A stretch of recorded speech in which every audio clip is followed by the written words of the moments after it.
Halo pemirsa Monas TV, senang sekali saya Andra Ririn Karina dapat kembali menjumpai Anda dalam Monas Daily.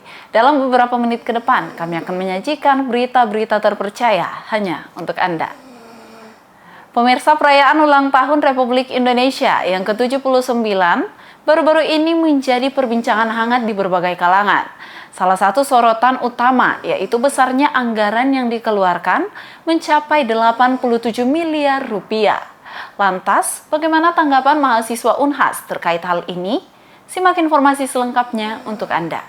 Peringatan Hari Ulang Tahun Kemerdekaan Republik Indonesia ke-79 yang digelar pada tanggal 17 Agustus 2024 menuai beragam tanggapan dari kalangan mahasiswa. Acara yang diadakan di IKN baru ini dilaporkan menghabiskan anggaran sebesar 87 miliar rupiah. Beberapa mahasiswa Unhas menyatakan kekhawatiran mereka terhadap alokasi dana yang begitu besar. Mereka menyoroti bahwa di tengah kondisi ekonomi yang masih menantang, pengeluaran sebesar itu seharusnya dapat dialokasikan untuk hal-hal yang lebih mendesak, seperti peningkatan fasilitas pendidikan, bantuan sosial, atau pengentasan kemiskinan. Kalau dari saya pribadi pas awal dengar 87 miliar sebenarnya agak sedikit kaget karena 87 miliar itu uang yang cukup banyak, tapi saya rasa pasti dalam persiapan kemerdekaan itu banyak yang harus dilakukan, seperti misalnya persiapan pertunjukannya, kostum-kostum dan sebagainya mungkin ditanggung semua sama pemerintah, jadi kita tidak boleh langsung bilang banyaknya dana yang digelontorkan buat ini acara satu hari saja. Tapi mungkin kalau dari skala nasional dengan acara kemerdekaan seperti itu dengan yang sewah itu mungkin 87 miliar bisa masih bisa diterima. Tapi ya begitu juga karena kita kan tidak tahu bagaimana penggunaannya, kemana semua. Tapi kalau dilihat juga saya rasa masih dalam batasan yang wajar di 87 miliar. Apalagi dia masih di ibu kota baru kan pasti banyak yang harus disiapkan pada saat itu. Ariel juga menyebut bahwa sebaiknya dana sebesar ini dialokasikan ke tempat yang lain. Karena percuma kita membuat perayaan kemerdekaan semewah ini jika masih banyak orang yang belum merasakan kemerdekaan. Ia juga menyebut, untuk apa kita berusaha bersenang-senang di atas penderitaan orang lain yang belum merasakan kemerdekaan. Jadi, sebaiknya dana yang sebesar itu dialokasikan dan diberikan kepada daerah yang memang membutuhkan pembangunan, sehingga masyarakat juga bisa merasakan kemerdekaan. Ya, jadi menurut saya untuk upacara 17 Agustus kemarin yang dilaksanakan di IKN yang menghabiskan dana sebanyak 87 miliar, menurut saya itu masih wajar karena berkaca pada upacara sebelumnya pada tahun 2023 itu menghabiskan sebanyak 53 miliar. Jadi tentu pelaksanaan upacara kali ini di pulau yang berbeda, dari Pulau Jawa ke Pulau Kalimantan itu tentu membutuhkan dana yang lebih, di mana untuk menunjang kebutuhan dasar untuk upacara seperti sarana dan prasarana. Kemudian, tapi melihat dananya yang sangat fantastis ini, mungkin bisa lebih dipres lagi karena melihat situasi dan kondisi Indonesia saat ini di berbagai pelosok, mungkin itu bisa dananya untuk pembangunan infrastruktur ataupun pendidikan karena melihat warga atau masyarakat di Indonesia itu banyak yang membutuhkan, sehingga menurut saya itu bisa dipres lagi. Marcella menyebut bahwa jika memungkinkan, sebaiknya dana ini dialokasikan ke yang lebih membutuhkan, khususnya untuk pendidikan, karena jika kita ingin melihat Indonesia yang lebih maju, tentunya membutuhkan siswa-siswa, mahasiswa, dan lulusan-lulusan yang baik pula. Jadi menurut saya anggaran yang dialokasikan untuk HUT RI ini memang betul ini untuk hadiah untuk ulang tahun Republik Indonesia, cuman alangkah lebih baiknya dialokasikan untuk rakyat Indonesia yang masih banyak yang kurang mampu, yang tidak mampu pun masih banyak yang tidak terdata dengan baik. Menurut saya sih lebih baik dialokasikan ke masyarakat-masyarakat yang bisa mengakomodir kegiatan-kegiatan HUT. Misalnya ada yang mau melaksanakan di kampung-kampungnya tapi tidak memiliki anggaran, itu bisa dialokasikan juga di kampung. Andi Marco menyebut bahwa perayaan seperti ini memang tidak akan merugikan negara, tetapi dampak dari perayaan ini akan lebih dirasakan oleh masyarakat Indonesia.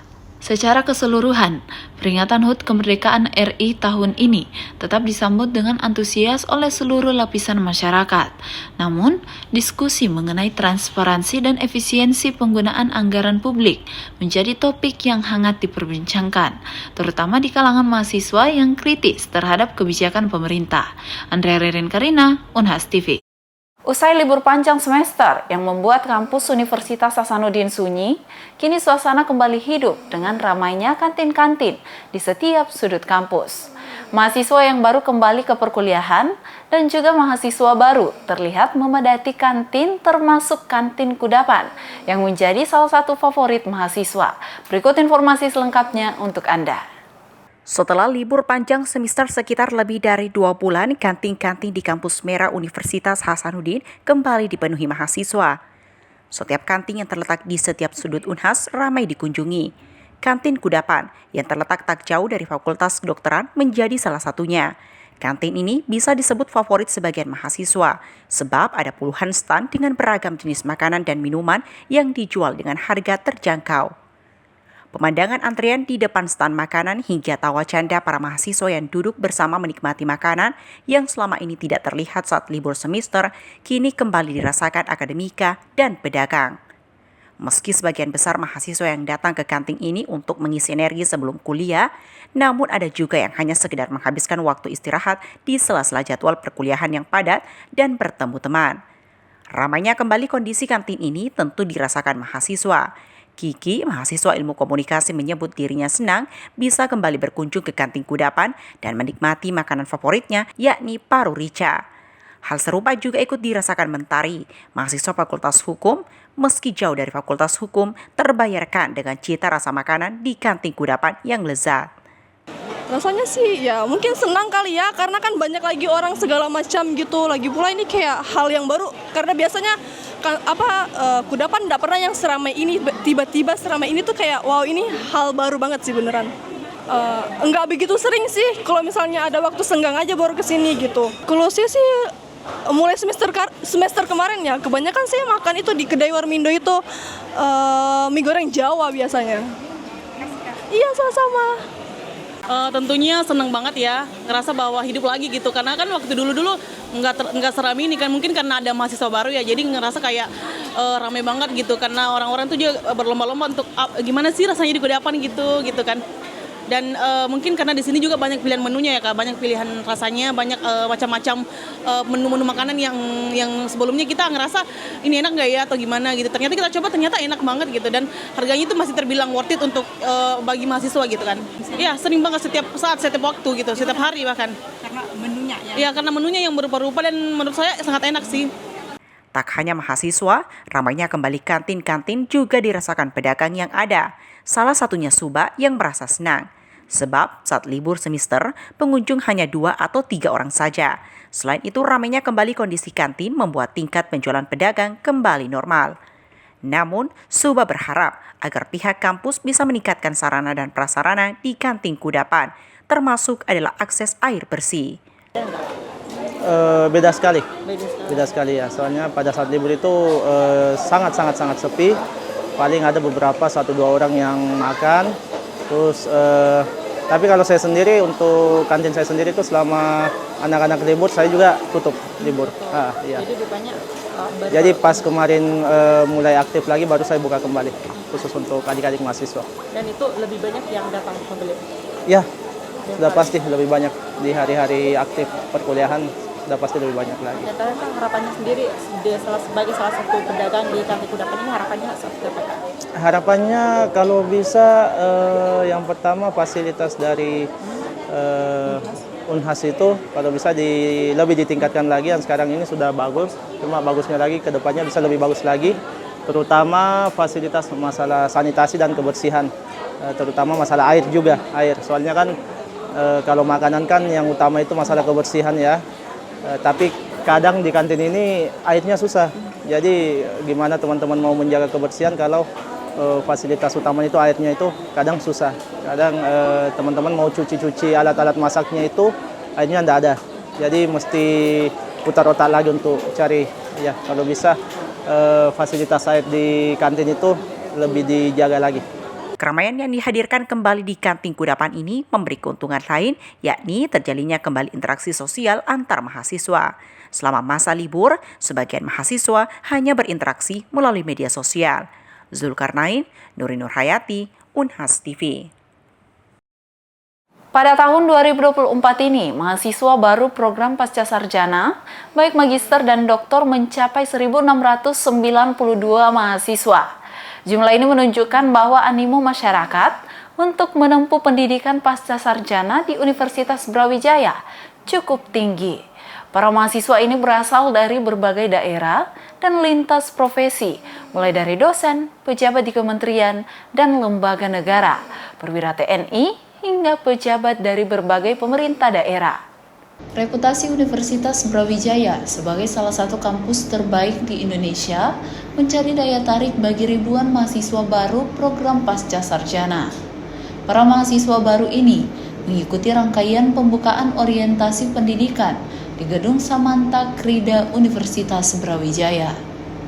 Para mahasiswa ini datang dari berbagai daerah dan profesi untuk melanjutkan studi, baik program magister maupun doktor Uni Kampus Biru. Salah satu dari mahasiswa tersebut adalah Obodowa, dosen salah satu perguruan tinggi di Nusa Tenggara Timur ini, menempuh pendidikan doktor di Fakultas Perikanan dan Ilmu Kelautan. Obo mengaku tertarik masuk ke Universitas Brawijaya karena sudah mengetahui kualitas Universitas Brawijaya sebagai salah satu kampus terbaik di Indonesia. Saya di program studi doktor ilmu perikanan dan kelautan di Universitas Brawijaya. Saya melakukan satu proses karena sekolah itu merupakan satu hal yang sangat penting untuk mengembangkan diri dan juga belajar tentang tatanan kehidupan sosial kemasyarakatan yang dilakukan di luar Nusa Tenggara Timur. Universitas Brawijaya merupakan salah satu universitas terbaik di Indonesia dan juga merupakan salah satu universitas yang unggul, sehingga merupakan salah satu bagian untuk saya dapat melakukan pengembangan diri.